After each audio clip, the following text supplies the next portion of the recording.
हैं सभी लोग? आप हैं ऑनलाइन या चले गए?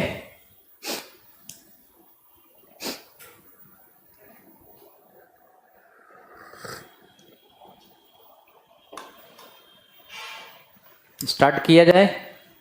जयप्रकाश जी हैं?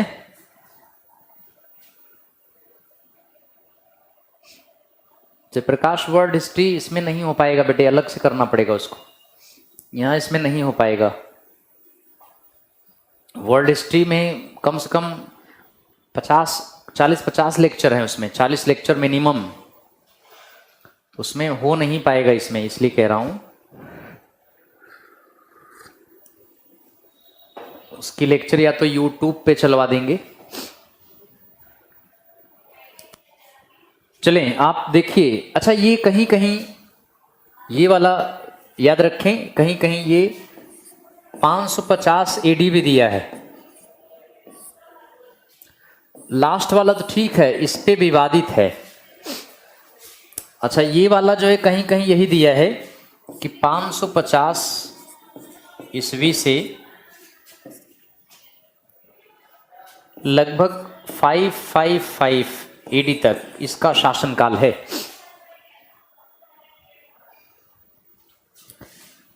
और इसके बाद जो आया था इसका उत्तराधिकारी, दूसरा रूलर आदित्यवर्धन था।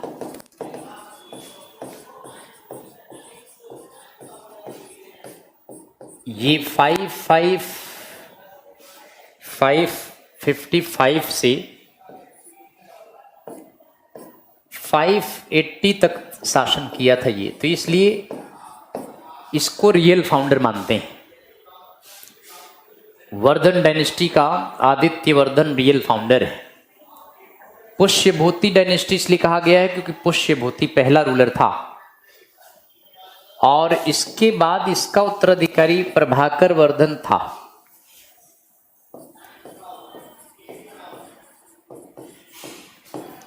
ये इसका उत्तराधिकारी प्रभाकर वर्धन 580 से 605 एडी तक प्रभाकर वर्धन ने शासन किया था।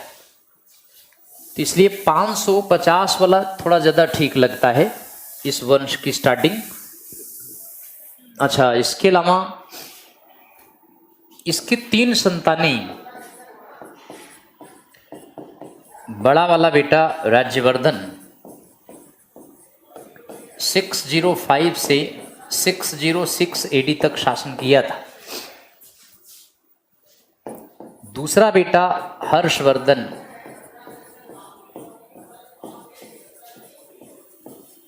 606 से 647 एडी तक का शासनकाल इसका था। और इसकी पुत्री का नाम राज्यश्री था। Was married with गृहवर्मन। ये मौखरी वंश का राजा था। मौखरी डायनेस्टी कन्नौज में थी ये। तो इस तरह से अगर आप देखें तो राज्यश्री पुत्री का नाम है। इसकी शादी कन्नौज के राजा मौखरी वंश के राजा गृहवर्मन से हुई थी। कन्नौज में मौखरी वंश के राजा गृहवर्मन से हुई थी।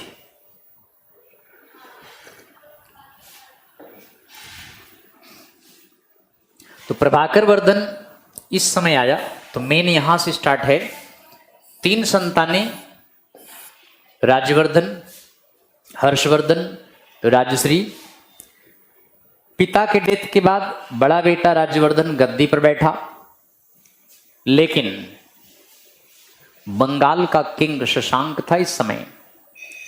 बंगाल के किंग शशांक ने 606 एडी में राज्यवर्धन पर हमला कर दिया। राज्यवर्धन ने शशांक को हराया।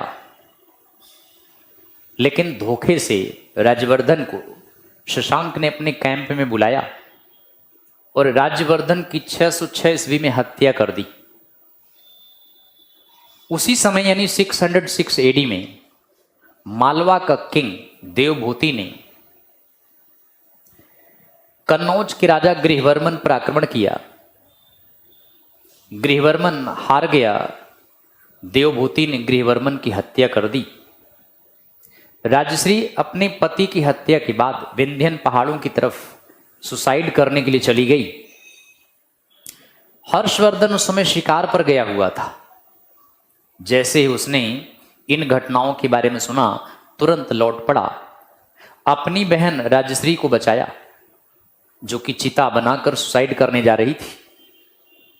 और दिन इसके बाद हर्षवर्धन ने बंगाल के किंग शशांक और मालवा के किंग देवभूति की हत्या करके अपने भाई राज्यवर्धन और अपने बहनोई गृहवर्मन की हत्या का बदला लिया था। तो इस तरह से हर्षवर्धन शासक बना। लेकिन हर्षवर्धन थानेश्वर को राजधानी नहीं बनाया। हर्षवर्धन ने कन्नौज को राजधानी बनाया, क्योंकि राजश्री ने कन्नौज का शासन स्वयं नहीं चलाया, कन्नौज अपने ब्रदर को दे दिया। इसलिए हर्षवर्धन ने थानेश्वर की जगह उत्तर प्रदेश में कन्नौज को कैपिटल बनाया और यहीं से शासन करने लगा। तो अब मेन किंग हर्षवर्धन है, बट ये घटना अगर आप चाहे तो देख सकते हैं, समझ सकते हैं इस घटना को। ये 3 घटनाएं जो हमने आपको बताया, बंगाल के किंग शशांक यानी 606 एडी में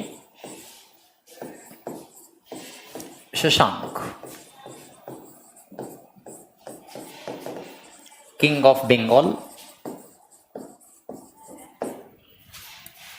cheated and killed Rajyavardhan.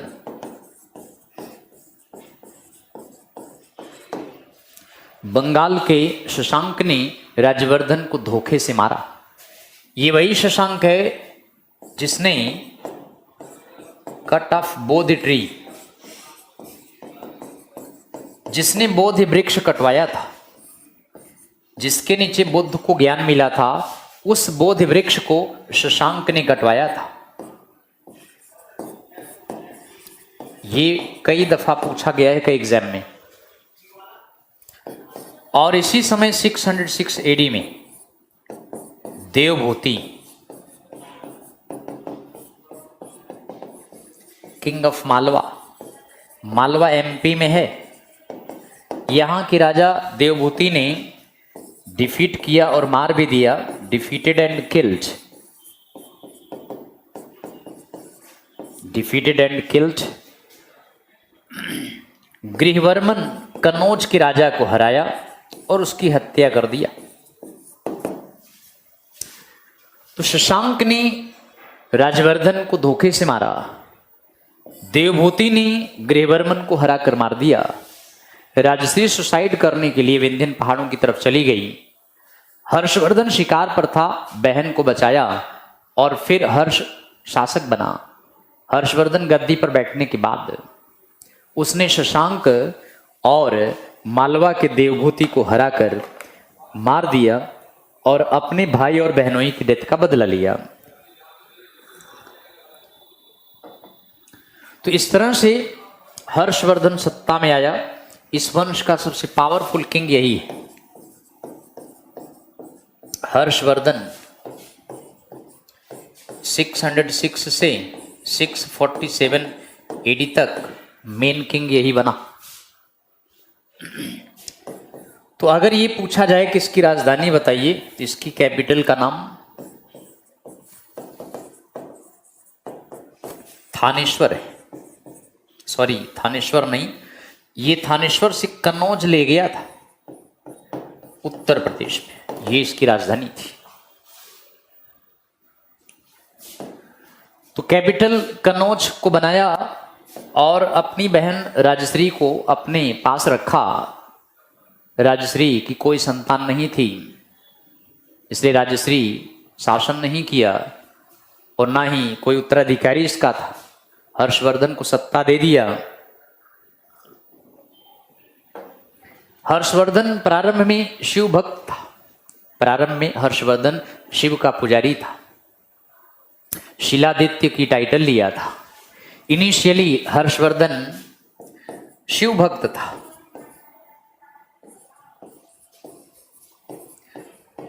Shiva worshipper प्रारंभ में यही था।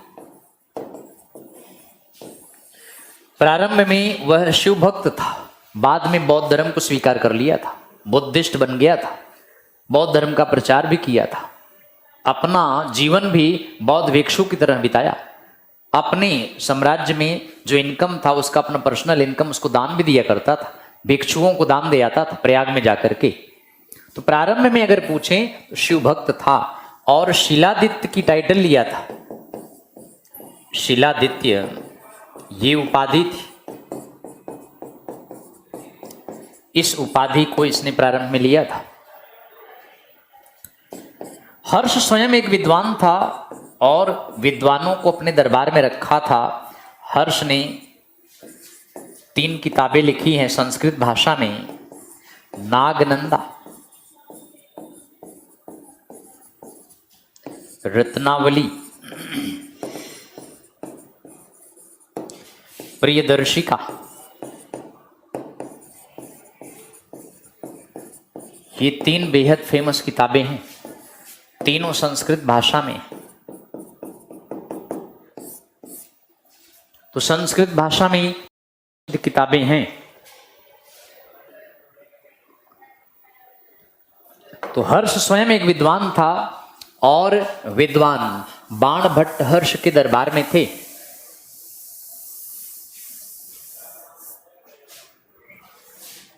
बाणभट्ट इसी दरबार में थे। बड़े बाणभट्ट ने 2 किताबें लिखा हर्ष के समय में। एक तो हर्ष चरितम संस्कृत में है ये भी। एक और है कादंबरी। तो बेहद फेमस किताबें हैं। दोनों संस्कृत भाषा में हैं। तो हर्ष स्वयं एक विद्वान बाणभट्ट इसके दरबार में थे। और इसके अलावा हर्ष विद्वानों को संरक्षण भी दिया था। जैसे फायान इसी के समय में इंडिया आया। लेकिन हर्ष के समय में अब आप देखें 635 AD में Harsha held the great council of Prayag.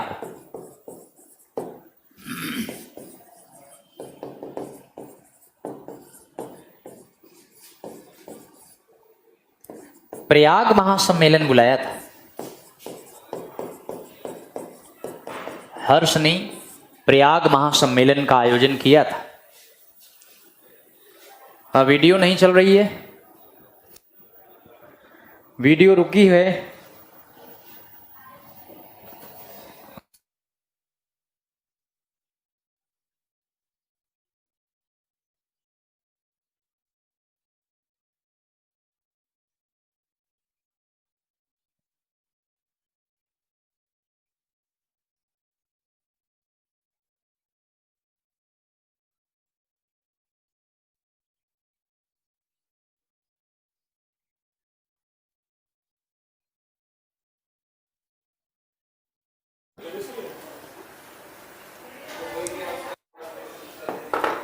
Jayaprakash आवाज आ रही है?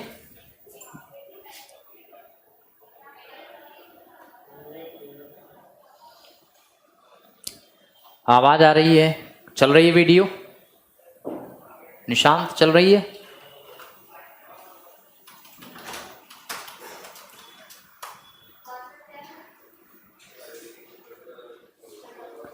इसी सम्मेलन में ही कुंभ का आरंभ माना जाता है सर। बिल्कुल, हाँ बता रहे हैं। वीडियो चल रही है। अभी जयप्रकाश लिखे थे वीडियो नहीं चल रही है। रिफ्रेश कर लो वीडियो ना चल रही हो तो। इसलिए हम रुक गए थोड़ा सा, वीडियो नहीं चल रही थी, बच्चे कह रहे थे कुछ। चलें ठीक, स्टार्ट करते हैं। तो 635 में हर्ष ने प्रयाग महासम्मेलन का आयोजन किया था। इसको इलाहाबाद सम्मेलन भी कहते हैं, प्रयागराज इलाहाबाद भी कहलाता है। एक बात जो बेहद इंपॉर्टेंट है कि हर्ष प्रत्येक 5 वर्ष बाद हर्षवर्धन प्रयाग जाता था।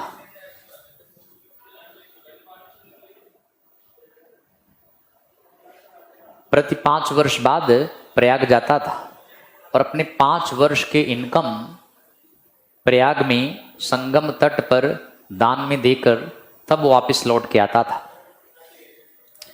कहा जाता है कि छठे साल यानी 5 साल बाद छठे साल माघ के महीने में रेगुलर जाता था। 5 साल के बाद छठे साल में, और हजारों भिक्षुओं को दान में देकर आता था। ऐसा ही ये सम्मेलन हर्ष ने बुलाया था।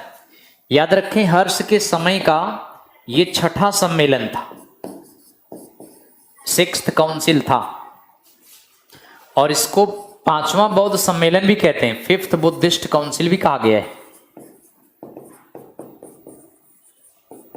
हर्ष के समय का छठा सम्मेलन और ये 5वां बौद्ध सम्मेलन माना जाता है। हमने आपको 4 बौद्ध सम्मेलन बताए थे। पहला बौद्ध सम्मेलन बौद्ध काउंसिल 483 बीसी में बुद्ध के मरने के बाद, दूसरा 383 बीसी में 100 साल बाद, तीसरा 251 बीसी में, चौथा 72 एडी में बताए थे। लेकिन बेटे ध्यान रखें, 5वां बौद्ध सम्मेलन अगर पूछा जाए तो इस प्रयाग महासम्मेलन को 5वां बौद्ध सम्मेलन माना गया है। हर्ष के समय का छठा था, 5वां बौद्ध सम्मेलन मानते हैं इसको। इस सम्मेलन में 1000 भिक्षुओं को 100 कर शापण दान में दिया था। 1000 भिक्षु को, एक भिक्षु को 100 कर शापण सोने का था, दान में दिया था। और इस महासम्मेलन में वेनचांग भी उपस्थित था। उसने इस महासम्मेलन की सारी घटनाओं को अपनी यात्रा विवरण में लिखा है। वो ये बताता है कि हर्ष कितना बड़ा दानी था। कहा जाता है कि हर्षवर्धन अपने पर्सनल 5 वर्ष की इनकम ले जाकर वहां दान दे दिया, और अपने शरीर पर पहने कपड़े और आभूषण भी दान में दे दिया। अपनी बहन राजश्री से एक जोड़ी कपड़ा मांगकर फिर वह वहां गया, कन्नौज गया था। तो इस तरह से हर्षवर्धन बड़ा ही दानी राजा था। प्रत्येक 5 वर्ष बाद वह प्रयाग जाता था। तो अगर आपको ये पॉइंट क्लियर हो गया है तो हम आगे बढ़ाते हैं। इस सम्मेलन में वेनशांग उपस्थित था। वेनशांग ये दूसरा चीनी यात्री है।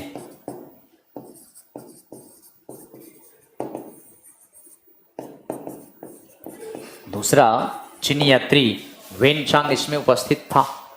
अब आप देखिए, वेनशांग 629 एडी में आया और 644 एडी तक इंडिया में रहा, यानी लगभग 15 साल तक ये भी इंडिया में बिताया। वेनचांग इस महासम्मेलन में उपस्थित था। बताया कितना बड़ा दानी राजा है। इसी वजह से प्रत्येक छठे साल में यहाँ कुंभ मेले लगने लगे थे। शायद आज का जो कुंभ मेला है वो हर्षवर्धन की देन है, ऐसा उम्मीद जताई गई है। तो 6 साल बाद ये कुंभ लगने लगा और हर्षवर्धन छठे साल में पहुंच जाता था, यानी 5 साल के बाद छठे साल में जाता था। 5 साल के इनकम को भिक्षुओं में दान में बांट कर फिर वापस लौट के आता था। वेनशांग ने इसकी बड़ी तारीफ किया है। अब आप देखिए वेनशांग इंडिया में क्या करने आया। वेनशांग इंडिया में बौद्ध धर्म के बारे में जानने के लिए आया था। वेनशांग 5 वर्ष तक नालंदा विश्वविद्यालय में स्टडी किया था। 5 वर्ष तक, 5 years तक वेनशांग स्टडी इन नालंदा यूनिवर्सिटी। 5 वर्ष नालंदा विश्वविद्यालय में स्टडी किया और बेटे 5 वर्ष नालंदा विश्वविद्यालय में प्रोफेसर रहा।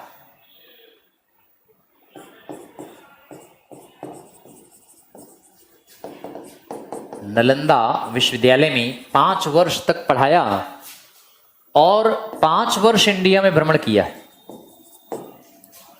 Travelled in India. ये 5 वर्ष इंडिया में भ्रमण किया, इस तरह 15 साल बिताया। ये भ्रमण करते करते कांचीपुरम तक गया था, कांचीपुरम तमिलनाडु में, यहां तक पहुंच गया था। और इसको इस यात्रा के समय में कई दफा लूट लिया गया था। तो ध्यान रखिए, 5 साल स्टडी किया नालंदा विश्वविद्यालय में, 5 साल प्रोफेसर रहा नालंदा विश्वविद्यालय में, और अगले 5 वर्ष ये इंडिया में भ्रमण किया।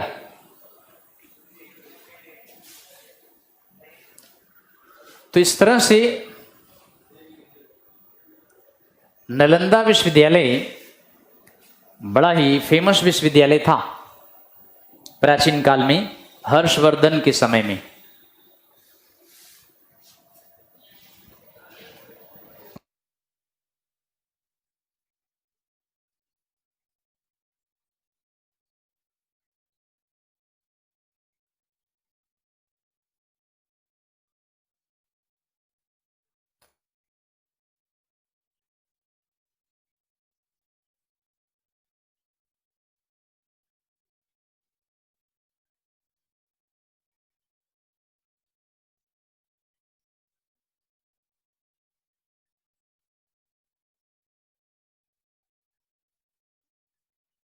भाई टेक्निकल चीजें हैं।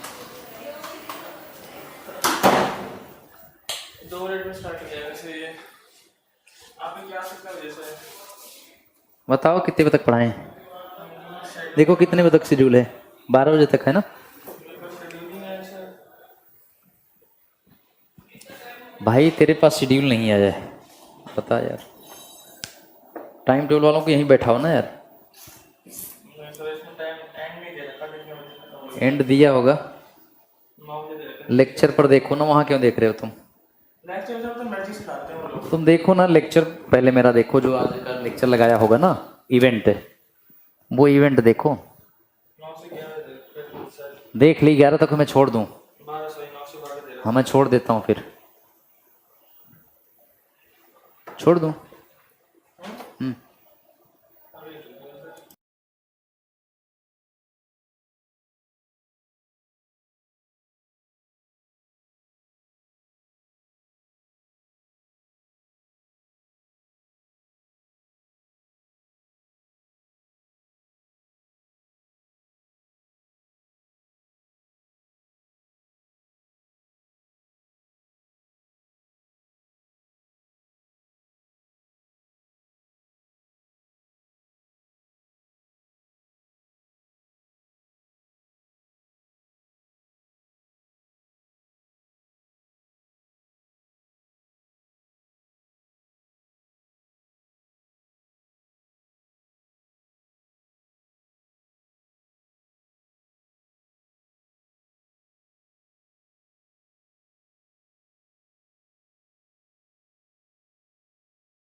आवाज आ रही है सर? साउंड ठीक है? अब आई आवाज? ठीक है, आप बताएं बेटे। निशांत आवाज आ रही है अब? जयप्रकाश आवाज आई? प्रारंभ किया जाए आगे? ठीक है, ओके। तो आगे अब आप अगले पॉइंट पे देखें।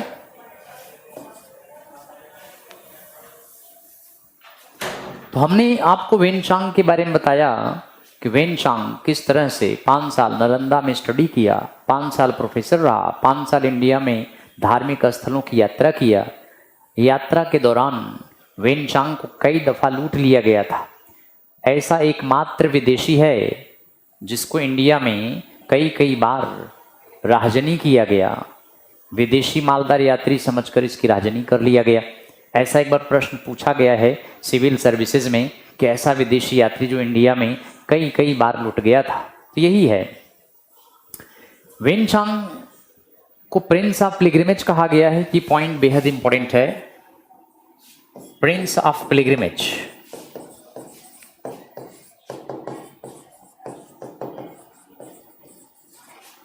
तीर्थस्थलों का राजकुमार, ये अगर पूछा जाए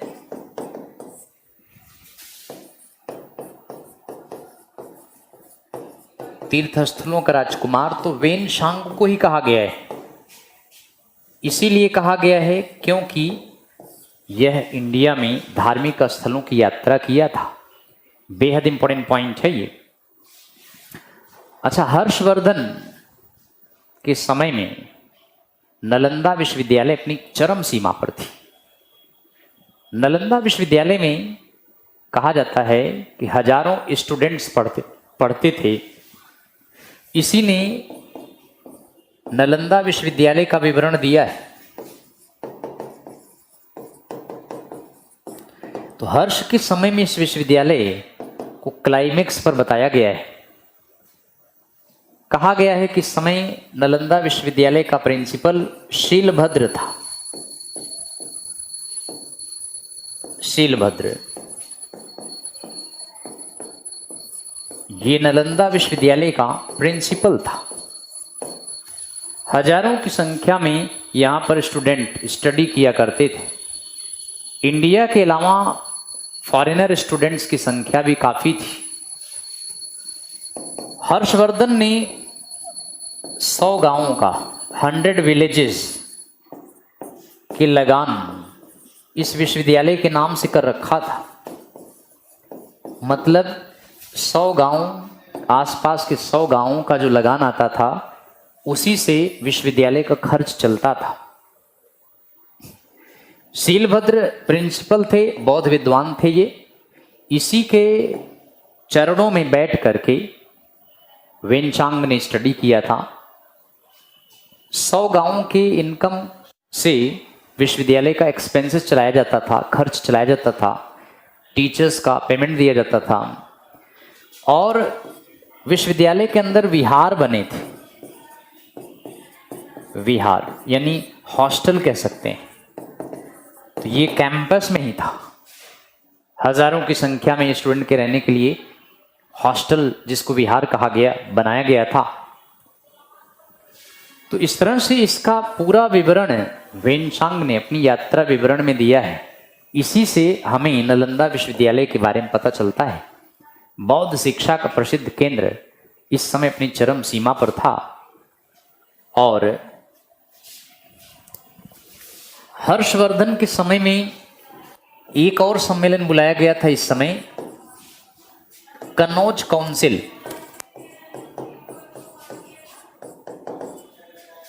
यानी कन्नौज सम्मेलन, ये राजधानी में बुलाया था।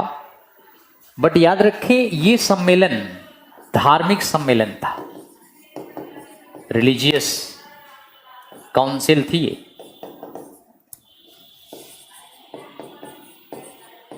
धार्मिक सम्मेलन बुलाया था। और इस सम्मेलन में बौद्ध स्कॉलर,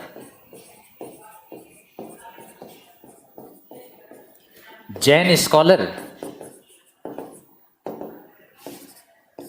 और हिंदू स्कॉलर्स इसमें भाग लिए थे।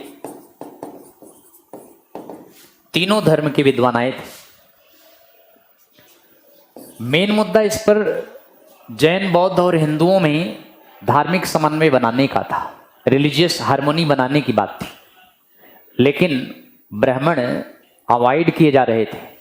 भागवत धर्म या ब्राह्मण धर्म या हिंदू धर्म को अवॉइड किया जा रहा था। और सबसे ज़्यादा मानने वाले इंडिया में इस समय तक हिंदू धर्म के लोग थे, यानी भागवत धर्म वाले। गुप्त काल में भागवत धर्म अपनी क्लाइमेक्स पर था। ब्राह्मणों को अपमान सामना करना पड़ रहा था। बौद्ध भिक्षुओं को ज़्यादा प्रेफरेंस दिया जा रहा था। इसलिए कहा जाता है कि जैसे ही ये सम्मेलन स्टार्ट हुआ, ब्राह्मण विद्वानों ने कुछ कैंपों में आग लगवा दिया था।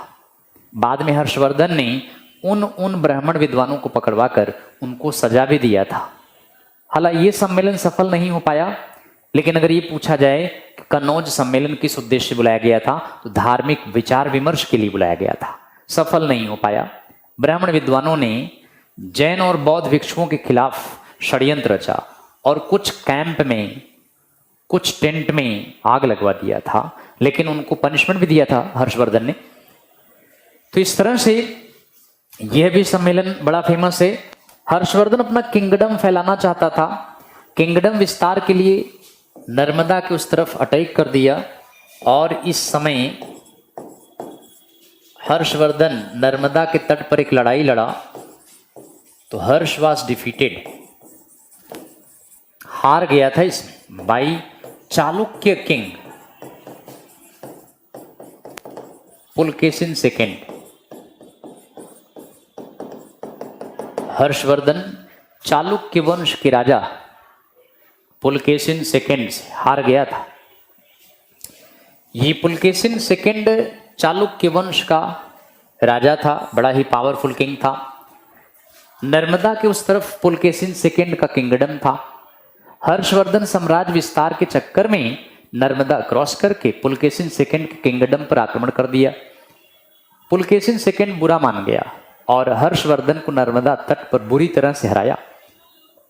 इस हार की चिंता में हर्षवर्धन 647 में मर गया था।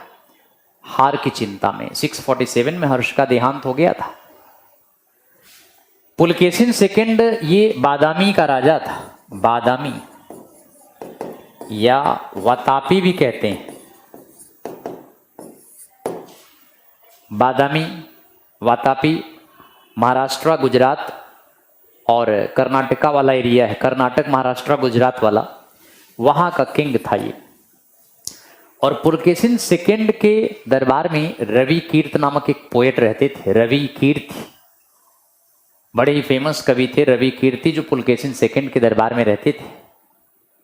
और इन्होंने पुलकेशिन सेकेंड के बारे में, पुलकेशिन सेकेंड की उपलब्धियां ऐहोल एडिक्ट पर लिखा हुआ है। ये ऐहोल का लेख बड़ा फेमस है। ऐहोल एडिक्ट, ऐहोल लेख, इस पर अचीवमेंट्स हैं। किसकी अचीवमेंट्स हैं? पुलकेशिन सेकेंड के बारे में।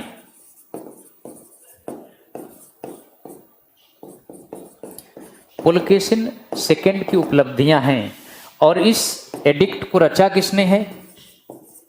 कंपोज्ड बाई रवि कीर्ति। दरबारी कवि रवि कीर्ति ने इसकी रचना किया था। तो इस तरह से हर्षवर्धन 647 में इसका देहांत हो गया। हर्ष का देहांत चिंता में हुई due to anxiety of his defeat. तो हार की चिंता में हर्षवर्धन का देहांत हुआ था। हार की चिंता में, एंजाइटी माने चिंता में, हार की चिंता में 647 में हर्ष का देहांत हो गया। और हर्ष के डेथ के बाद उसका कोई उत्तराधिकारी नहीं था, कोई संतान नहीं थी। इसलिए हर्ष के डेथ के बाद कन्नौज को लेकर 3 पक्षों में लड़ाई प्रारंभ हो गई, जिसको त्रिपक्षीय संघर्ष कहा गया है। कन्नौज को लेकर ट्रिपार्टाइट स्ट्रगल, त्रिपक्षीय लड़ाई लड़ी गई और इस त्रिपक्षीय संघर्ष में गुर्जर प्रतिहार गुजरात के थे, वे शामिल हुए। बंगाल के पाल शासक थे बंगाल के, वे शामिल हुए। और महाराष्ट्र मान्य खेड के राष्ट्रकूट शासक शामिल हुए थे। यह त्रिपक्षीय संघर्ष गुर्जर प्रतिहार, पाल, राष्ट्रकूटों के मध्य में लगभग 100 साल तक लड़ी गई। एक एक डायनेस्टी के 3-3 राजा इसमें शामिल हुए थे और अंत में इसमें सफलता किसको मिली है? गुर्जर प्रतिहार किंग नागभट्ट सेकंड को सफलता मिली है। दरअसल पाल शासकों ने कन्नौज पर अधिकार कर लिया था और कन्नौज में आयुध राजाओं को अपने अंडर में शासन के लिए अपॉइंट कर दिया। पहला आयुध किंग था इंद्रायुध, दूसरा था वज्रायुध, तीसरा चक्रायुध।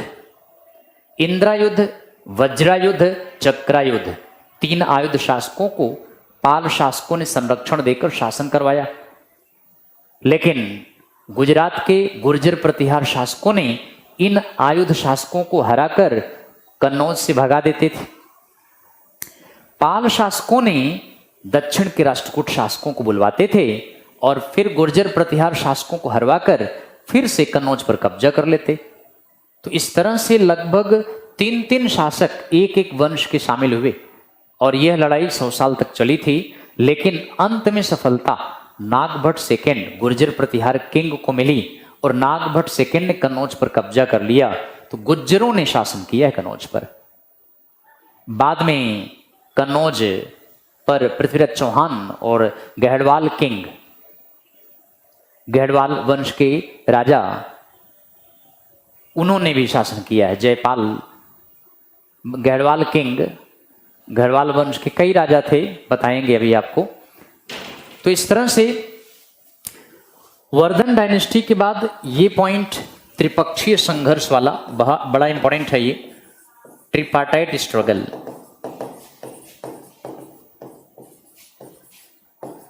यानी त्रिपक्षीय संघर्ष।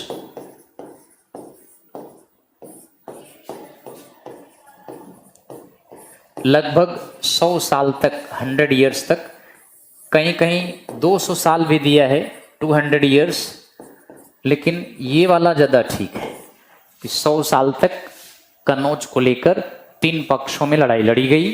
त्रिपक्षीय संघर्ष किसको लेकर लड़ा गया? तो कन्नौज को लेकर लड़ा गया।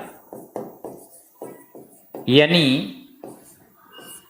7वीं, 8वीं, 9वीं, 10वीं, 11वीं शताब्दी में, 7वीं 7th से लेकर 11वीं शताब्दी तक कन्नौज पॉलिटिकल सेंटर बन गया। कन्नौज को लेकर कई लड़ाइयाँ लड़ी गई। पृथ्वीराज चौहान और तमाम किंग हैं, चंदेल शासक परमर्दी देव है, पृथ्वीराज चौहान है और गहड़वाल वंश के राजा, ये तीनों में लड़ाई लगभग 100-200 साल तक वो भी लड़ते रहे। लेकिन असली लड़ाई ये है त्रिपक्षीय संघर्ष। इसमें आप देखिए, पहला गुर्जर प्रतिहार डायनेस्टी थी।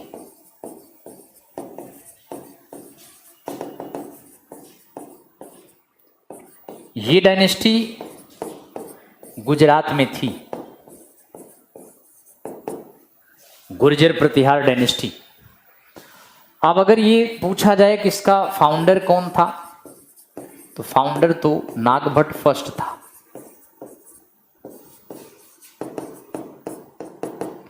ये इस वंश का संस्थापक है। लेकिन इसी वंश का नागभट्ट सेकंड ने कन्नौज को फाइनली जीत लिया था। इस वंश में Nagabhata second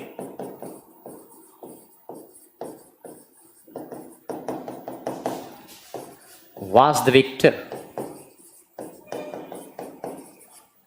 on Kannauj। Nagabhata second ने अंततोगत्वा जीत लिया था, कन्नौज पर विजय प्राप्त किया, गुर्जर प्रतिहार शासकों का दबदबा स्थापित किया। लेकिन दूसरी डायनेस्टी जो आई, पाल डायनेस्टी। पाल कहाँ के थे? तो ये बंगाल के थे। इसका फाउंडर अगर पूछा जाए, गोपाल था। पाल वंश का संस्थापक गोपाल। और एक बात ध्यान रखें, गोपाल एंशिएंट इंडिया का अंतिम किंग था जिसने बौद्ध धर्म को राजकीय संरक्षण दिया। इसके बाद किसी ने भी बौद्ध धर्म को राजधर्म नहीं बनाया, इस कारण बौद्ध धर्म इंडिया से गायब हो गया था। अगर ऐसा कोई प्रश्न पूछा जाए कि किस किंग ने प्राचीन काल में बौद्ध धर्म को राजकीय संरक्षण दिया, which ancient ruler of India gave royal patronage to Buddhism, तो पाल रूलर गोपाल था। इसके बाद किसी ने बौद्ध धर्म को राजकीय संरक्षण नहीं दिया, इसी वजह से इंडिया से बौद्ध धर्म गायब हो गया था। तो आखिरी किंग जिसने बौद्ध धर्म को राजकीय संरक्षण दिया था, लेकिन इसका बेटा धर्मपाल, त्रिपक्षीय संघर्ष में ये शामिल भी हुआ था। धर्मपाल ने विक्रमशिला विश्वविद्यालय बनवाया था। विक्रमशिला यूनिवर्सिटी, ये बिहार में भागलपुर में, इसका प्रमाण भागलपुर से है। तो विक्रमशिला विश्वविद्यालय भागलपुर बिहार में, विक्रमशिला विश्वविद्यालय भागलपुर बिहार में, यहां से ये विश्वविद्यालय प्राचीन काल का तीसरा विश्वविद्यालय है। प्राचीन काल में पहला विश्वविद्यालय तक्षशिला था, जो महापद्मनंद ने पंजाब, पाकिस्तान वाले पंजाब में बनाया। दूसरा नालंदा विश्वविद्यालय कुमारगुप्त फर्स्ट ने बनवाया, जिसको नष्ट करा दिया बख्तियार खिलजी ने। तीसरा विश्वविद्यालय धर्मपाल ने बनाया, विक्रमशिला विश्वविद्यालय।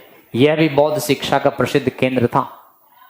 तो इस तरह से दूसरी डायनेस्टी, इन्हीं के अंडर में अगर आपसे पूछा जाए तो आयुध शासकों ने कन्नौज पर कब्जा कर लिया, शासन किया। आयुध रूलर्स, आयुध शासक, इन्हीं के अंडर में कन्नौज पर शासन किया, जिनको गुर्जर प्रतिहार शासकों ने हराया। इनमें आयुध शासकों में 3 किंग हैं फेमस। आयुध शासकों में 3 राजा हैं। एक तो है इंद्रायुध,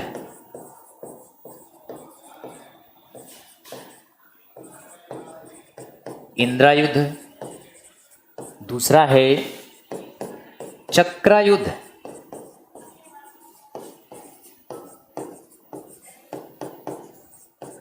और तीसरा है वज्रायुध।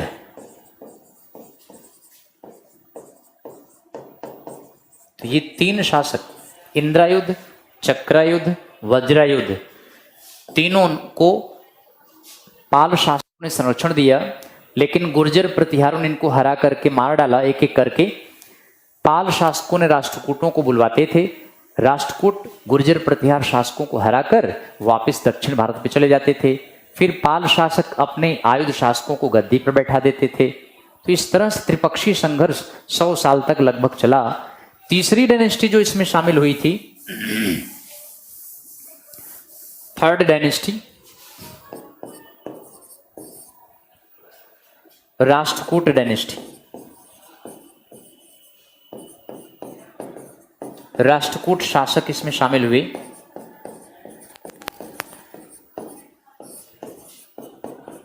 अब आप देखिए, ये शासक पाल तो बंगाल के थे, लेकिन ये मान्यखेट के थे। मान्यखेट, ये महाराष्ट्र में है। मान्यखेट महाराष्ट्र में है, और इस वंश के संस्थापक दंतेदुर्ग थे।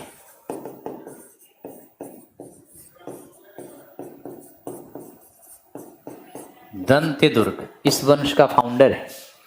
कई राजा आए थे, ध्रुव था, इंद्र था, कृष्ण सेकंड था, गोविंद थर्ड था।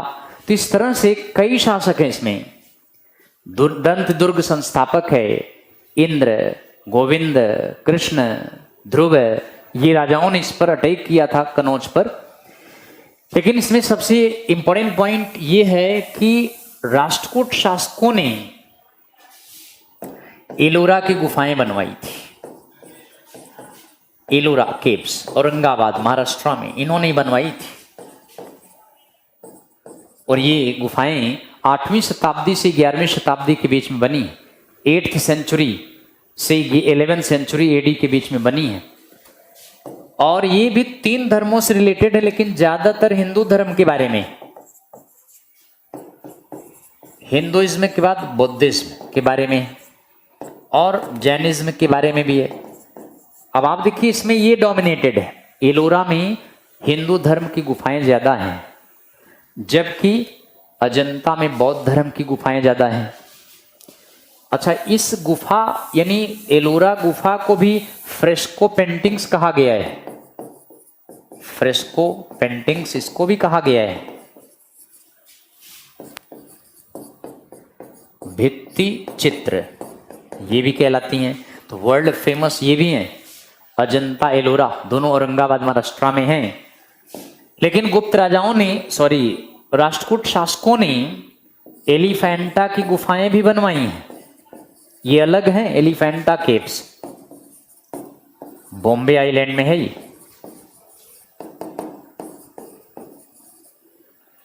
बॉम्बे आइलैंड, गोवा के पास बॉम्बे आइलैंड, एलिफेंटा की गुफाएं, यह भी विश्व प्रसिद्ध हैं और हिंदुइज्म से रिलेटेड है ये गुफाएं शिव और पार्वती के चित्र बने हुए हैं इसमें ज्यादातर। इसको भी राष्ट्रकूट शासकों ने ही बनवाए थे। और सबसे फेमस मंदिर है एक रामेश्वरम टेम्पल, रामेश्वरम टेम्पल। हालांकि ये मंदिर तो आपने सुना होगा, तमिलनाडु में है। राष्ट्रकूट शासक कृष्ण सेकेंड ने बनवाया था रामेश्वरम टेम्पल, कृष्ण सेकेंड। 12 ज्योतिर्लिंगों में ये है रामेश्वरम टेम्पल। ये कन्याकुमारी में है, वैसे तमिलनाडु के कन्याकुमारी में रामेश्वरम टेम्पल, शिव का मंदिर, 12 ज्योतिर्लिंगों में है। कृष्ण सेकेंड राष्ट्रकूट शासक ने बनवाया था इसको। और अगर ये पूछा जाए कि एक Kailash cave shrine, Kailash cave shrine, Kailash गुहा मंदिर, कैलाश गुफा मंदिर, ये एलोरा की गुफा में है बेटे, एलोरा केव में है। और इसका निर्माण राष्ट्रकूट किंग कृष्ण थर्ड ने कराया था, कृष्ण थर्ड राष्ट्रकूट किंग। ये एकमात्र गुफा मंदिर है, ओनली केव श्राइन है ये, एकमात्र ऐसी गुफा मंदिर है इंडिया में। गुफा के अंदर मंदिर, केव श्राइन है।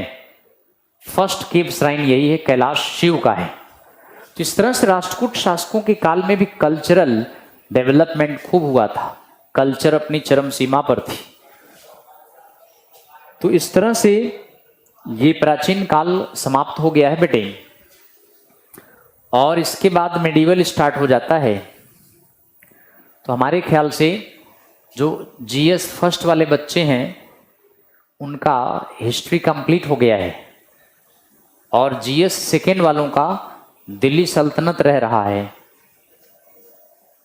तो आप लोग जीएस वन वाले GS2 के साथ दिल्ली सल्तनत करना चाहें तो पढ़ सकते हैं, मना नहीं है।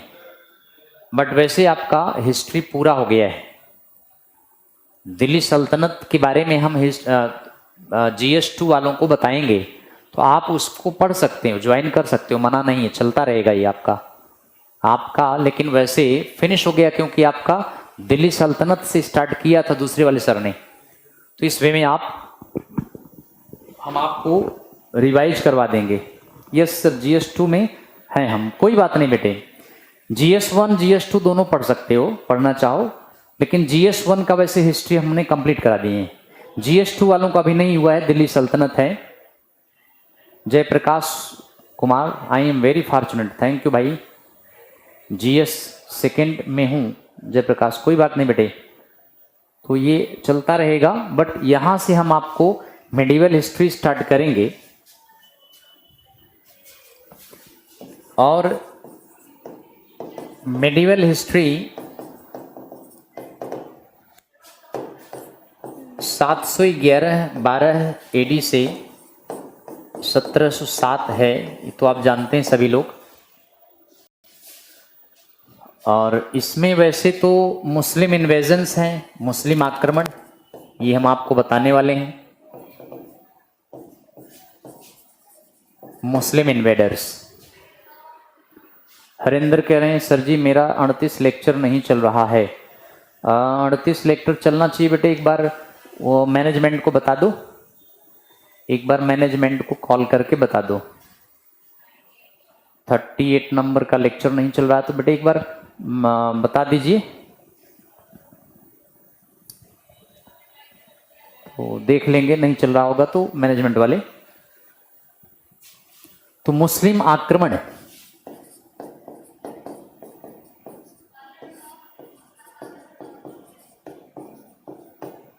भारत पर मुस्लिम आक्रमण। अब इसमें आप देखें 3 मुस्लिम इन्वेडर हैं, बताएंगे इनको। पहला जो था मोहम्मद बिन कासिम, इसके बारे में हम डिस्कस करेंगे।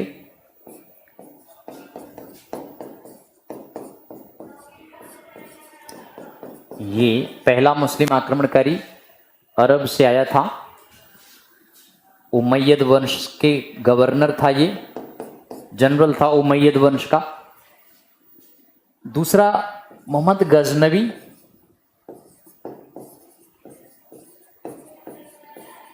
या महमूद गजनी,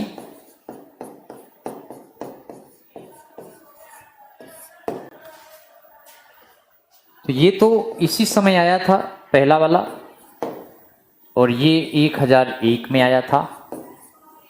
तीसरा मुस्लिम इन्वेडर के बारे में बताएंगे हम आपको, मोहम्मद गौरी।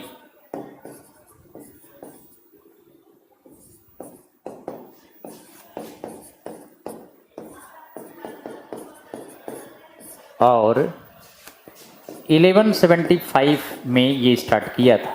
तो तीनों मुस्लिम इन्वेडर्स हैं बेटे ये। बाद में इसी का उत्तराधिकारी माने गुलाम कुतुबुद्दीन ऐबक था,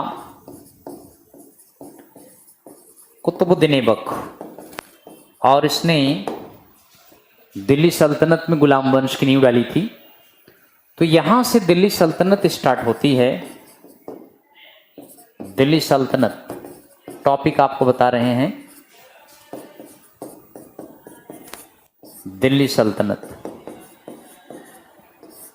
और दिल्ली सल्तनत में 1206 से लेकर 1526 तक का दिल्ली सल्तनत है, जिनकी दरबारी भाषा तुर्की थी।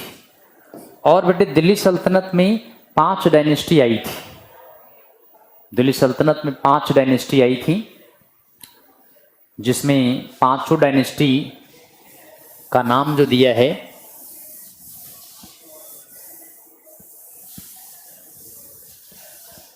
पांच डायनेस्टी आई थी एक के बाद एक दिल्ली सल्तनत में।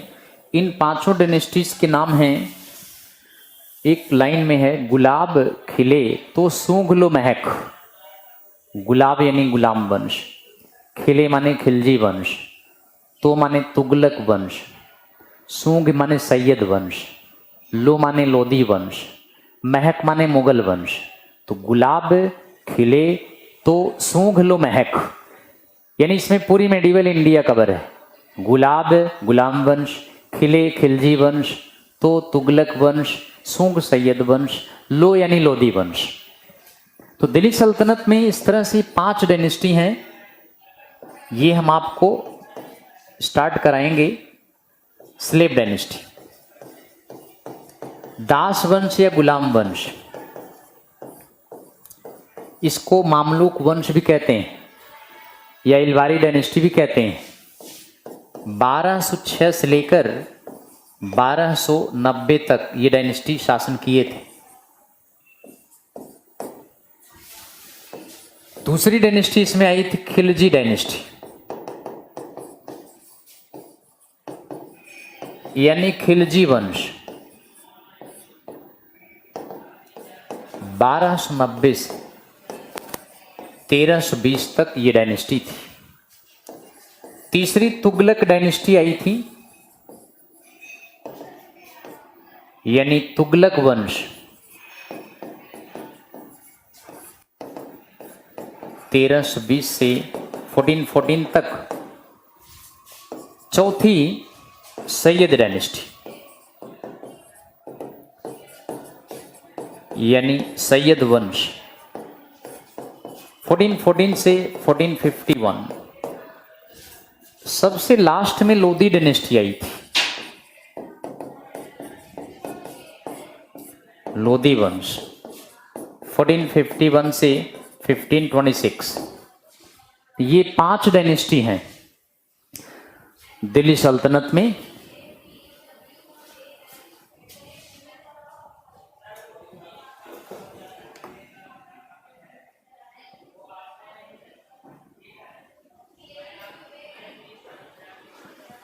तो दिल्ली सल्तनत में यही 5 डायनेस्टी हैं।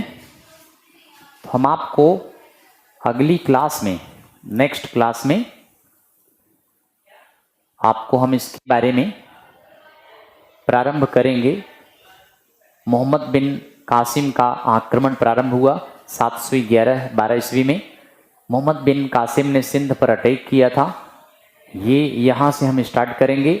फिर मोहम्मद गजनवी का इंडिया पर 17 बार आक्रमण किए गए, और फिर मोहम्मद गजनवी के पश्चात मोहम्मद गोरी के आक्रमण प्रारंभ हुए। मोहम्मद गजनवी इंडिया में धन लूटने के लिए आक्रमण करता था, जबकि मोहम्मद गोरी का उद्देश्य भारत पर अपने साम्राज्य को फैलाना था। ये सारा हम नेक्स्ट क्लास में आपको मोहम्मद बिन कासिम से स्टार्ट करेंगे और फिर लोधी डायनेस्टी तक पढ़ाएंगे। लेकिन इसको हम नेक्स्ट क्लास में मेडिवल इंडिया का दिल्ली सल्तनत पोर्शन स्टार्ट करेंगे। तो ठीक है, नेक्स्ट क्लास कल भी हो सकती है, तो कल हम आपको इसको कराएंगे। तो आप सबको बहुत बहुत धन्यवाद, थैंक यू। इस्लाम रिलीजन के बारे में बता देंगे जब इसको स्टार्ट करेंगे, उससे पहले मोहम्मद साहब के बारे में बता देंगे। नाइस लेक्चर, थैंक यू बेटा निशांत, जयप्रकाश, सभी को।